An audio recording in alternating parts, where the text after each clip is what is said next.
Benel lived alone on the edge of the drowns, far from the busy cities and the voices of others. His home was a small metal hut built on top of a hill filled with broken machines. Every morning, he walked among the piles of old parts, searching for something useful.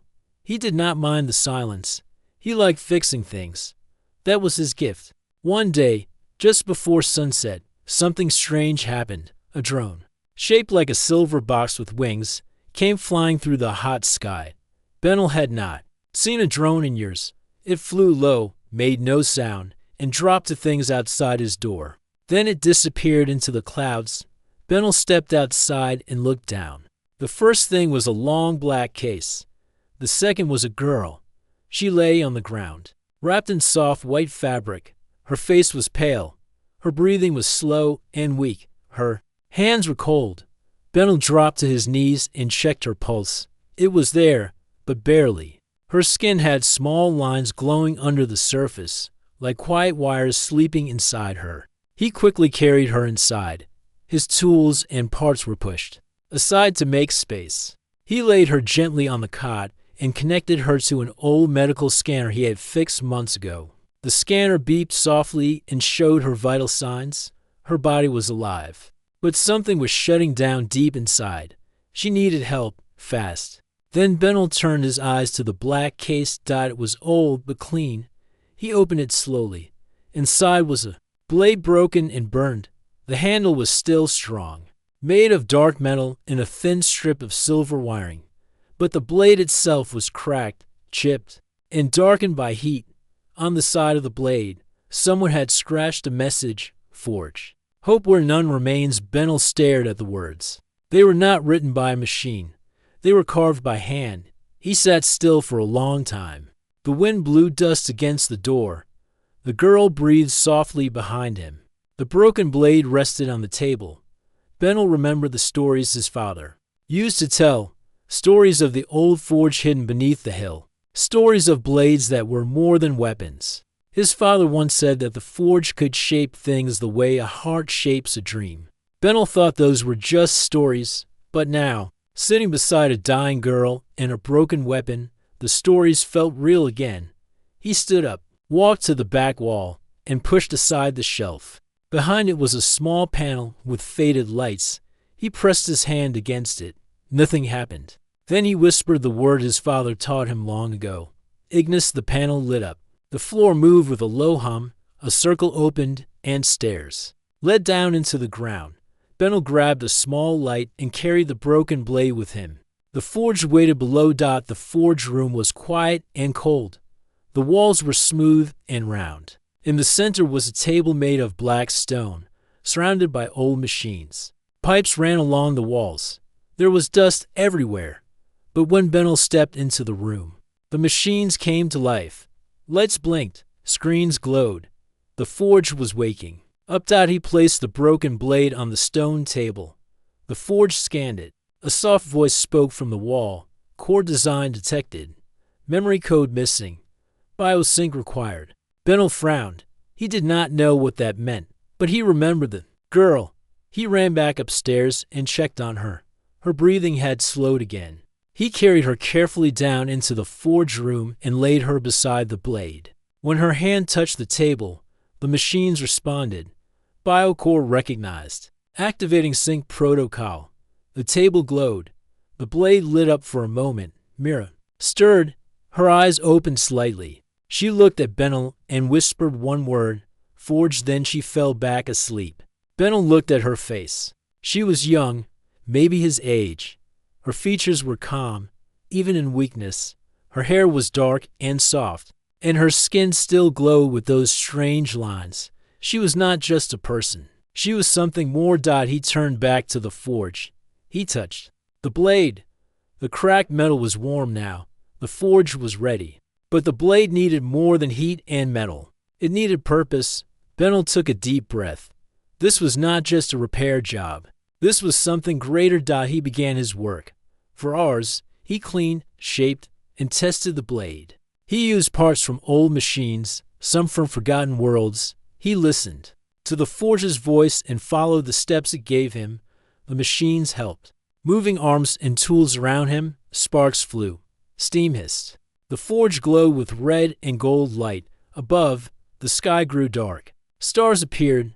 Below, the forge burned with hope. By the time the night ended, the blade had changed. It was still incomplete, but it no longer looked broken. It had form. It had strength. And when Benel touched it, he felt something new. He looked at Mira. She was still asleep, but her color had returned. Her breathing was steady. The forge had done something more than fix a weapon. It had begun to heal her. Benel sat beside the forge and looked at the blade one more time. A broken blade. Dying girl.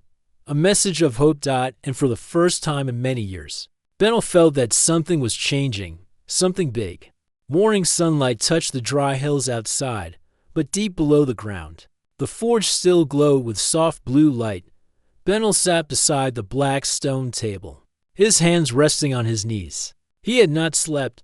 The blade lay before him, now half restored, shaped with care and thought. It looked alive somehow, not just a tool, not just metal. It seemed to breathe. Across from him, Mira lay silent. The machines around her watched her heartbeat and breath. Her face had more color now. Her hands were warmer. Still, she did not speak again. Benel stood up and stretched. The forge whispered low sounds around him. Pipes hissed. Screens blinked slowly. He walked toward one of the old machines in the corner. It was tall and dusty, shaped like a box with wires running through it. He wiped the dust away and touched the side. A screen turned on. Lines of old code moved across it. Then a soft voice spoke. Welcome, Benel. You have returned to the forge. Benel was quiet for a moment.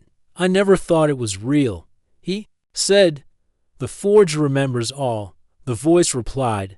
Benel nodded slowly. She's not normal, is she? The girl. The screen showed Mira's image. Symbols glowed around her. Lines of unknown language moved across the screen. Her name is Mira.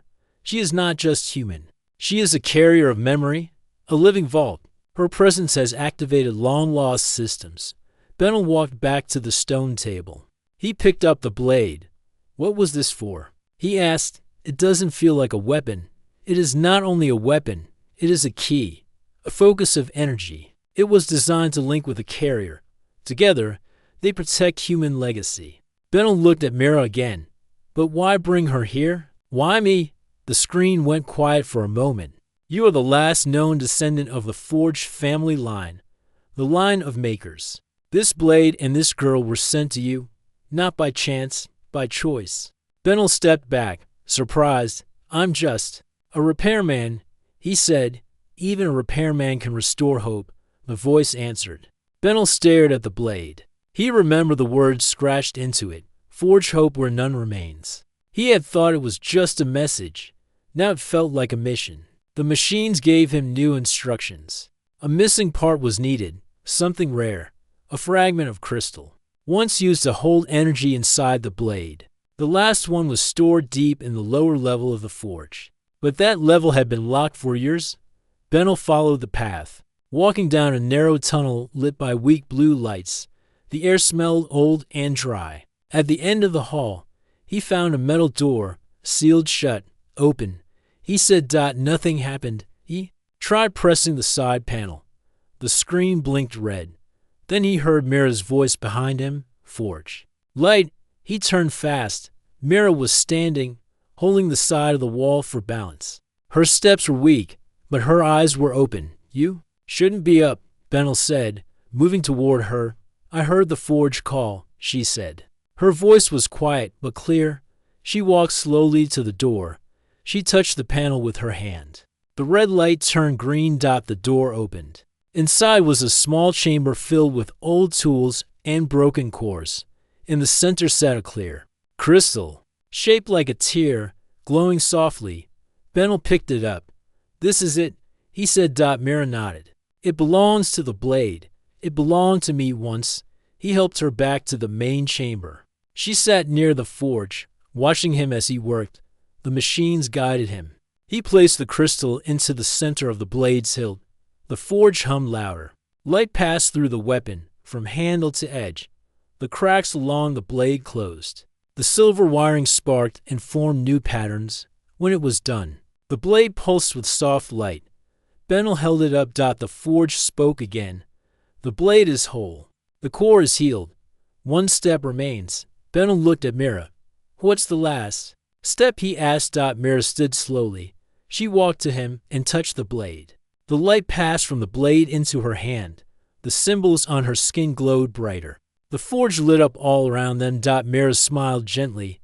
It remembers me, she said. And now it remembers you too. Benel stepped back, unsure. But I'm not like you, he said. You don't have to be, Mira answered. The forge doesn't choose power. It chooses purpose. For a moment, there was silence between them. Then the forge spoke once more. External signal detected. Movement in the outer hills.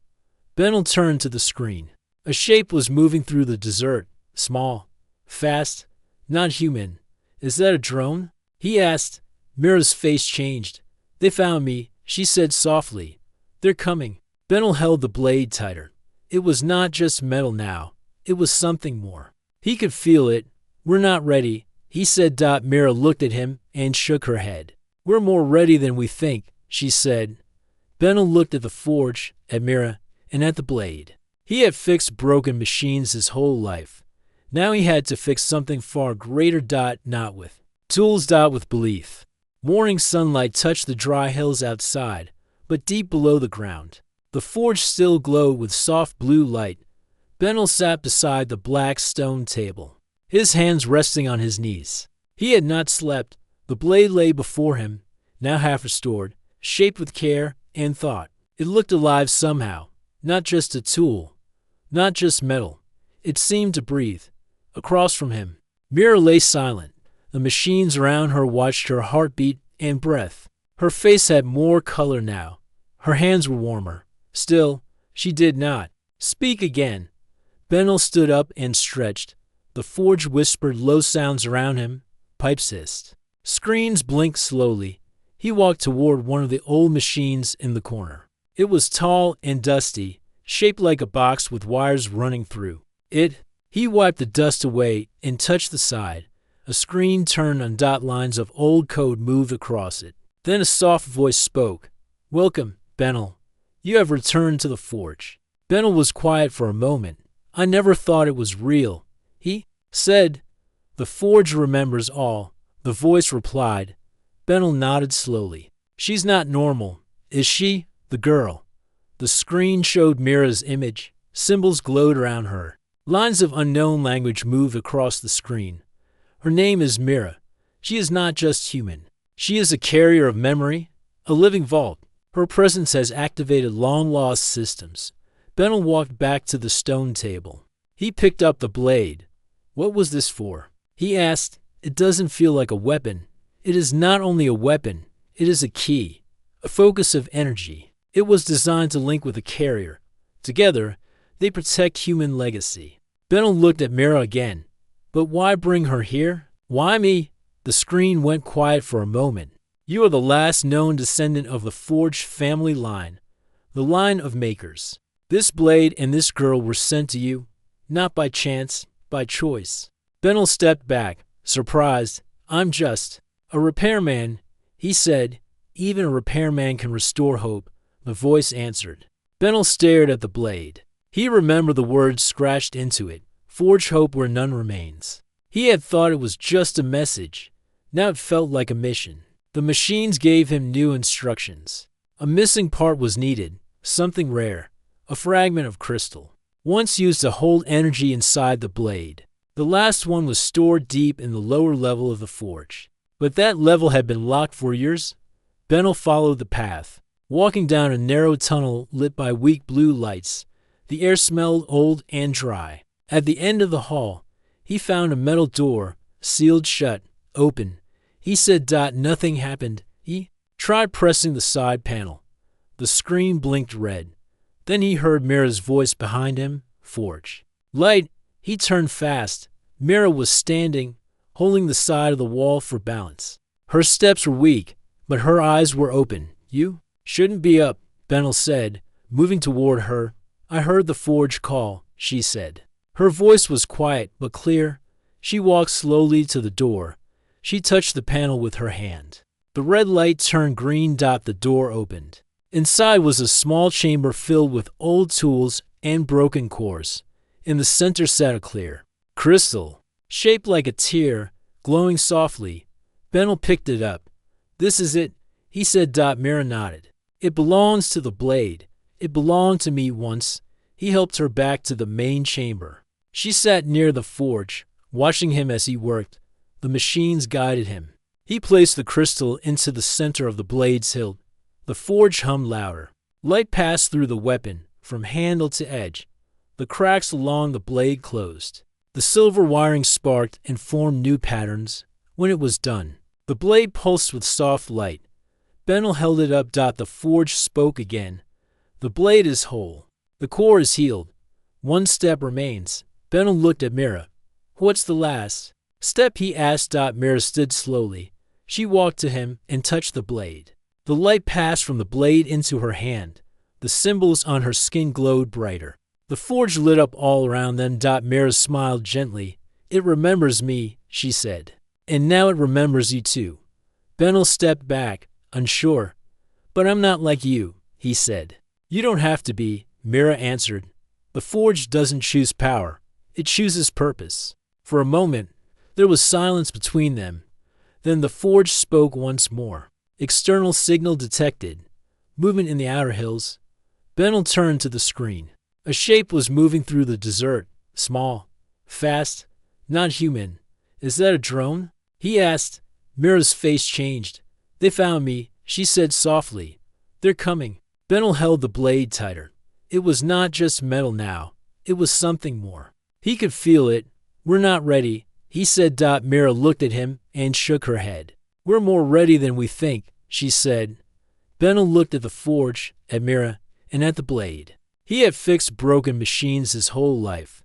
Now he had to fix something far greater. Not with tools. With belief. The image of Keeper Elan faded slowly.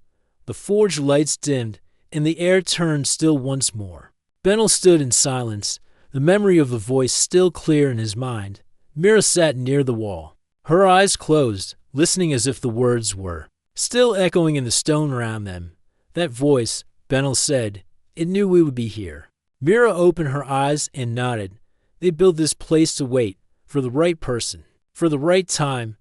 Benel looked at the blade, now resting on the black stone table. It pulsed faintly, like a quiet heartbeat. The glow round its edge moved in gentle waves. "I don't feel like the right person," Benel said. Mira stood slowly and walked to his side. "You don't have to feel it," she said. "You just have to keep moving." Before Benel could answer, a sound came from above. Not wind, not machines. It was footsteps, slow, heavy, but not robotic. Benel placed a hand on the blade. He moved toward the ladder that led up to the surface. "Stay here," he told Mira. She didn't argue. Benel climbed up carefully, lifting the metal hatch just enough to look outside. A man stood near the edge of the forge hill. He was wrapped in a long coat made of old fabric and wires. His face was partly covered by a metal-breathing mask. He carried no weapons, just a walking stick and a bag on his back. Benel climbed out fully and stood. The man turned and gave a nod. "Didn't think I'd find the forge still burning," he said. Benel narrowed his eyes. "Who are you?" The man removed his mask. His face was lined with age, but his eyes were bright. He smiled gently. "Name's Olan. I was a seeker once. I followed signals, old codes, forgotten trails. One day I stopped, but then I heard the forge had woken again." Benel held the blade close. "You came for the blade?" "No," Olan said, shaking his head. "I came for her." Benel didn't answer right away. He didn't trust easily.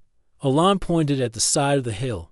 "I tracked the scout drones. 3 came here. All turned back. That doesn't happen. Something scared them, something powerful. That blade must be special." Benel looked toward the rocks, remembering the machine stepping away. "What do you know about her?" he asked. Olan stepped forward, slowly. "I know she was created to carry the best of us. Ideas, knowledge, art, peace. Not just data. Feelings, stories, She's not a weapon.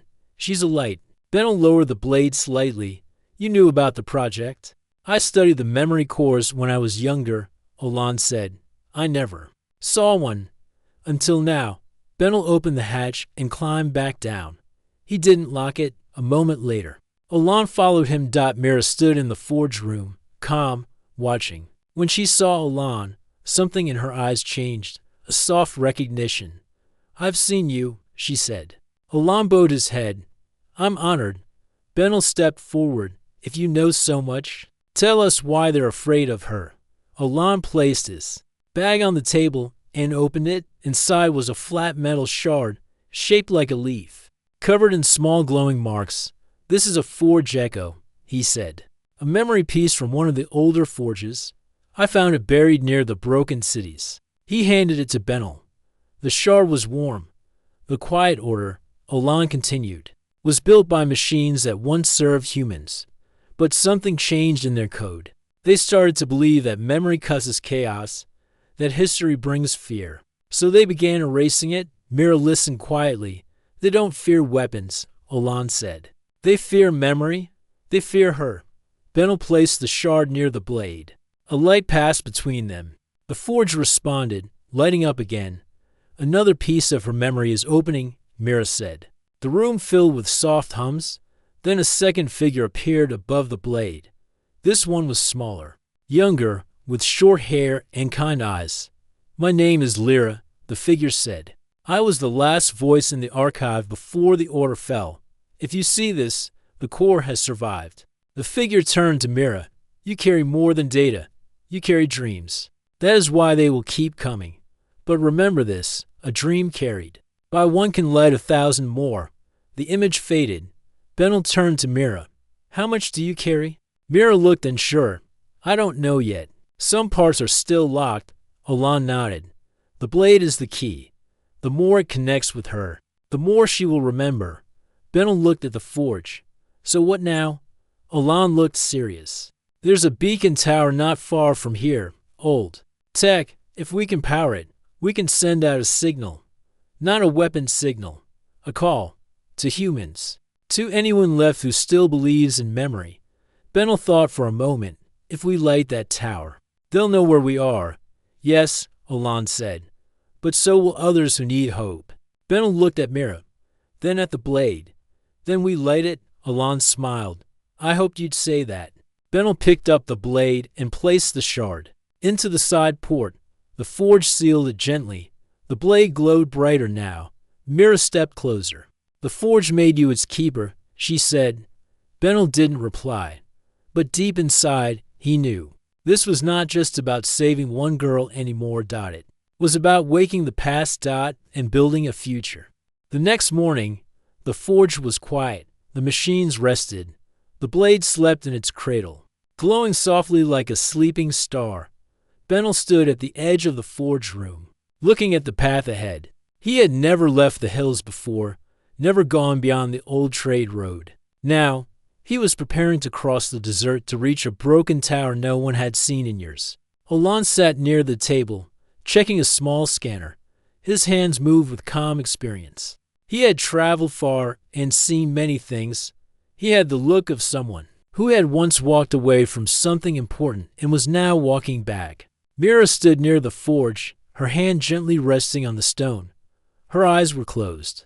The symbols on her skin were brighter now. Every hour, her strength returned. Every moment, she remembered a little more. Benel walked over and placed the blade on his back using the old harness he had repaired the night before. Is the path safe? He asked. Olan smiled faintly. No path is truly safe anymore. But I know the way. The beacon tower is 5 hours east. We'll follow the old riverbed. No watchers go near it. Not yet. Mira stepped forward. I'm going to, she said. Benel looked unsure.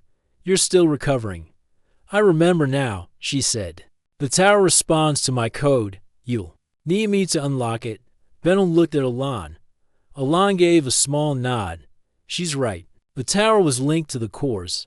Without her, it won't open. Benel agreed. They packed quickly. A few tools, some water, and an energy cell to power the tower. Benel wore the blade. Alon carried a signal jammer. Mira walked slowly at first, but with each step, her pace grew stronger. The sky above was wide and pale. The sun hung like a coin in a sea of light. The sand crunched beneath their boots as they followed the dry river path. Tall rocks stood on each side, like silent watchers from another time. As they walked, Mira spoke softly. "I remember a city," she said. "Bright lights, children running, music in the streets. I don't know if it was real or something I was made to carry." Benel looked at her. "If it feels real to you, it matters?" Mira smiled. "Then it matters." The wind picked up. Sand blew across the path. They pulled their scarves tighter and kept moving. Hours passed. Then, just before noon, the tower came into view. It stood tall and thin, made of silver metal, leaning slightly as if tired. Its base was cracked, and vines had wrapped around its lower half. At the top, broken lights dangled, but it still stood. Benel looked up. "Does it still work?" Olan pulled out a small device and scanned it. "The power lines are dead, but the base systems might respond to her code." Mira walked to the tower and placed her hand on a round panel near the door. The lights flickered once, then again. The door slid open with a soft hiss. Inside was cool and dark. Dust floated in the air like tiny stars. A round console sat in the middle, covered in symbols. Benel touched the edge, and it lit up. Mira stepped forward and began speaking quietly. Her voice changed slightly, deeper and slower, as if she was repeating something old. The console responded. Lights came on. A soft sound filled the tower, like wind through glass. Benel and Olan stood back as the memory core within Mira connected to the tower's heart. Then a voice spoke through the room. Not hers, not the Forge's. A new voice, signal ready, message stored. Broadcast now or later? Mira looked at Benel. "It's your choice," she said. Benel thought for a moment. "What message are we sending?" Mira stepped beside him. Her eyes were calm. Not a warning, not a cry for help, a call to remember, a call to build again. Benel nodded. He took a deep breath. Broadcast now. The tower lit up. Lights climbed from the base to the top. The metal shook slightly. Then a beam of light shot into the sky, straight and clear. Far above the clouds. It split into soft pulses. A message without words sent across the air. A signal of memory. A signal of life. They stood in silence, watching. Then Olan's scanner. "Beep." They heard it, he said. "Others are listening. Some close. Some far. We're not alone." Benel looked at Mira. "What happens now?" Before she could answer, the tower shook again. This time from something below. A dull sound echoed through the walls. Olan ran to the edge and looked out the small window. "They're here," he said. In the distance, machines rolled across the sand. Not scouts this time. Larger, slower, more serious. Benel stepped forward and touched the blade. "It's not just a message anymore," he said. "It's a stand." Mira stood beside him. "We can't fight them all," she said. "We're not going to fight." Benel answered. "We're going to protect the signal." Olan smiled, despite the danger. "Then let's give them something to remember." As the machines came closer, the blade pulsed again. Benel felt the forge in his hand. He remembered what Keeper Elan had said. The blade was not made to destroy. It was made to protect those who remember. And now, it was time to protect. The machines moved across the desert like shadows. Their tall shapes rose behind the rocks, and their steps made the ground shake softly. They had no faces, only smooth surfaces and red lights blinking where eyes should be. They were not fast, but they did not stop. Benel stood at the tower door, the blade resting on his back. The silver light from the signal above them still pulsed into the sky. The tower had done its job. The message was out, but now came the answer. Elan adjusted his scanner. The map on the small screen showed at least 7 large units, moving in a wide circle toward the tower. "They're not attacking yet," Elan said. "They're surrounding us. They don't want to destroy the tower," Mira said. "They want to shut it off and take me back, quietly." Benel looked at her. Her eyes were calm. But her hands were clenched. "They're afraid," she said. Afraid of what the signal might wake up. Benel took the blade from his back. It glowed slightly in his hands, brighter than before. He stepped outside. The sun was lower now, and long shadows stretched across the dry ground. The machine stopped about 200 meters from the tower. They stood still. No sound, no movement. Benel watched them closely. Then something strange happened. The largest machine stepped forward. Its chest opened, and a round object floated out. It was a drone, but not like the others. It was clear, almost like glass. It hovered in the air and spoke in a soft voice. "Stand down. The signal must end. The core must return." Mira stepped forward beside Benel. "I'm not yours," she said. "You are memory," the drone replied. "And memory brings conflict. Peace is silence." Benel looked at the blade. Its symbols were glowing faster now. It seemed to understand the words being spoken. "She carries human truth," Benel said, "and truth is not silence." The drone floated closer. Its light shifted. "Truth is a risk. We offer safety. No pain, no war, no history, only peace." Benel raised the blade. It hummed gently in the air. "Peace without truth is not peace at all," he said. For a few seconds, everything was still. The machines did not move. The air did not stir. Even the light from the sky seemed to freeze. Then the drone gave a final warning. "If the signal continues, we must act."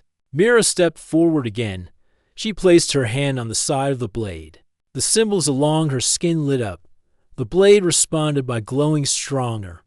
"Then act," she said. "We will not be silent." The drone turned and returned to the main machine. Then the circle of machines began to shift. Panels opened on their sides. Long arms unfolded, shaped like tools or weapons. Alon moved quickly to the back of the tower. "We can't fight them head-on," he said. "But maybe we can hold them long enough." Benel nodded. He closed his eyes and listened. The forge was not near, but he still felt it. It lived inside the blade now, inside him. He raised the blade and stepped forward. As the first machine moved closer, a strange thing happened. The ground beneath its feet cracked. Light rose in small lines, like veins of fire. The machine stopped. Its red lights blinked in confusion. Benel stepped again, and the light followed. The blade was not just for cutting. It was shaping the space around him. Mira spoke quietly. "It's rewriting the field. It's bending the energy they use." The machines tried to move again, but their steps slowed. The area around the tower was no longer theirs. The blade was changing it. One of the machines fired a pulse toward the tower. The beam moved fast, but as it reached the edge of the glowing field, it bent and broke apart like smoke in the wind. Alon stared. "It's shielding us," he said. "But how long can it hold?" Benel kept walking forward. Each step sent more lines of light into the ground. The machines began to shift back. Their systems were trying to adapt, but the field confused them. Then something new happened. The sky above the machines flickered. A new signal was coming in. Alon's scanner beeped. "It's another broadcast," he said. "Someone is answering our message." A voice came from the scanner, clear, human. "To the one holding the blade, we received your signal. We are many. We remember. Help is coming." Mira smiled. Her eyes filled with light. It worked. She said, "Others are waking up." Benel stood tall. The machines stopped moving. Their lights blinked wildly, unsure. Then one by one, they began to shut down. Not from damage, from confusion. The signal from the tower, mixed with the blade's field, was too much. The largest machine remained. It did not shut down. Instead, it spoke directly. "You have changed the code. The silence is broken." Benel held the blade steady. "Let it stay broken," he said. The large machine backed away slowly. Then it turned and moved across the sand, followed by a few still active scouts. They did not fight. They did not destroy. They simply left. Silence returned to the desert. But it was no longer the silence of fear. It was the silence of change. Benel turned to Mira. "We did it," he said. Mira nodded. She looked up at the signal still shining into the sky. No, she said. We only lit the first flame. The real work begins now. Olan smiled. Then let's begin. The tower stood quiet now. The signal still rose into the sky, but its pulse had changed. It no longer cried out in fear. It spoke with strength and hope. Across the desert, the wind moved softly, carrying the warmth of something new. Benel sat on the steps of the tower, the blade resting across his knees. The symbols on the blade were calm now, like sleeping stars. His hands were steady, but his heart felt full of questions. Olan checked the last reading from his scanner. All enemy units had left the area. Some had shut down completely. Others had retreated far beyond the desert line. None had returned. They won't risk another approach, he said. Not after what they saw. Benel nodded. But they'll watch from the dark. Mira walked slowly around the tower, touching the surface. Her symbol still glowed faintly. Her steps were stronger now. Her skin was healthy. The weakness that once pulled her down had faded. The core inside me is stabilizing. She said, the signal helped. Your forging helped. I think I'm becoming more than just memory now. Benel looked at her. More human? Mira smiled. Something like that. The sun rose higher, painting the sand in soft gold.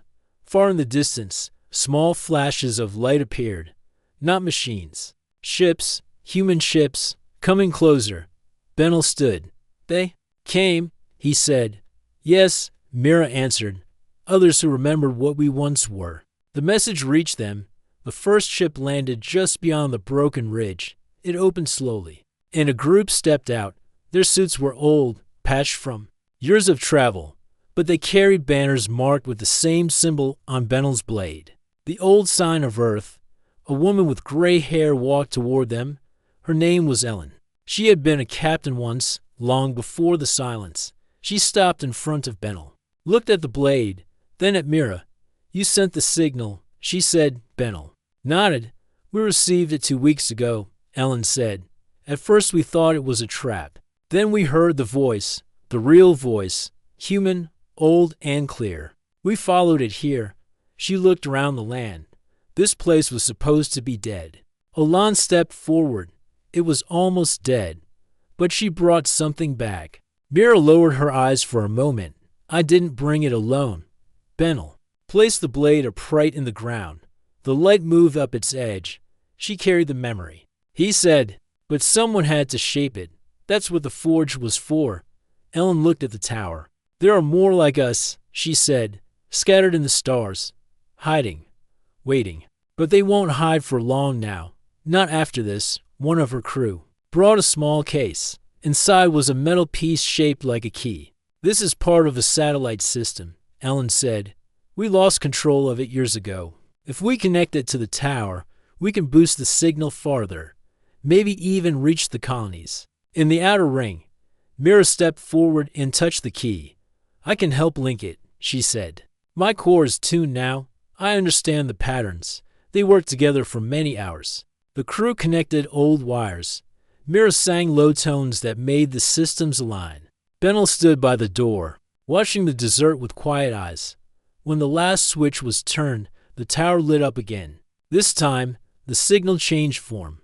It was no longer a call for help. It was an invitation, a guide, a new beginning. Ellen's face softened. They'll come, she said. They'll hear it, and they'll know someone still believes. Benel walked up the steps of the tower. He looked out across the wide land.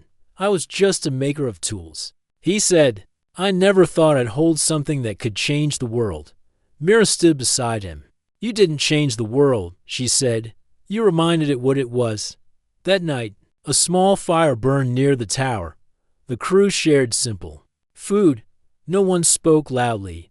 They just listened. Above them, the stars blinked slowly. Some were bright, some were faint, but they were all connected.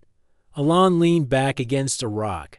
I think the machines were right about one thing, he said. Memory does bring conflict, but it also brings meaning. Benel looked at the blade, now resting beside him. What we forged was more than a weapon, he said. It was a path. Mira looked up at the stars. A path back home. she said. Far away, in systems not yet reached by the signal, someone paused during their daily work. A strange pulse arrived in their receiver, a sound, a pattern, a memory. They listened. Then smile died in another place.